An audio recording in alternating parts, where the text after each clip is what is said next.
السلام علیکم ورحمۃ اللہ وبرکاتہ۔ قرآن مجید فرقان حمید کے 114 صورتوں کے فضائل و فوائد و خواص تمام دینی دنیاوی حاجتوں کے لیے اکثیر کا حکم رکھتی ہے۔ بزرگان دین اولیاء کرام کے مجربات میں سے خواص سورہ شورا، طیب طاہر ہو کر خوشبو لگائے، 2 رکعت صلاۃ حاجت پڑھی جائے،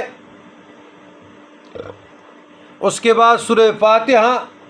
درود ابراہیمی، پھر اس کے بعد خواص سورہ شورا 7 مرتبہ پڑھی جائے۔ جو کوئی حامیم عین سین کاف ایک بار ہر روز پڑھے دشمنوں پر غالب رہے، لیکن 7 مرتبہ۔ اگر کوئی شخص ظالم کے ظلم سے تنگ ہے، خوف میں ہے، گھبراہٹ میں ہے، کمزوری میں ہے، دشمن طاقتور ہے، تو 7 مرتبہ پڑھی جائے،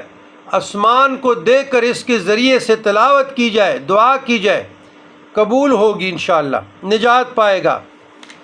اور حاکم کے قہر سے محفوظ رہے گا۔ بعض لوگ خوشحال ہو جاتے ہیں، بعض لوگ خوشحال ہو جاتے ہیں، تنگ دستی مفلسی نہیں ہوتی، مکان اپنا ہوتا ہے، ڈیرا ہوتا ہے، 2-4 لوگ بیٹھتے ہیں، گاڑی ہوتے ہیں، نوکر چاکر ہوتے ہیں، اس پہ حسد کرتے ہیں۔ تو حسد سے بچنے کے لیے، ان امور سے بچنے کے لیے سورہ شورا کی گھر میں تلاوت کی جائے۔ اور سورہ شورا میں رزق، تنگ دستی اور مفلسی کے لیے بھی اکثیر ہے، فراخی رزق کے لیے دستغیب کی تاثیر رکھتی ہے۔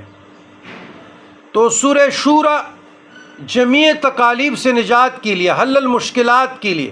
لاعلاج امراض سے نجات کے لیے، جنات کے جو شریر جنات ہیں ان کے شر سے نجات کے لیے اکثیر ہے، مجربات بزرگان دین میں سے ہیں، لیکن 7 جملہ مہمات ہو، 7 مرتبہ سے کم نہ پڑھیں، اور جو طریقہ بتاتا ہوں اس طریقے کے مطابق۔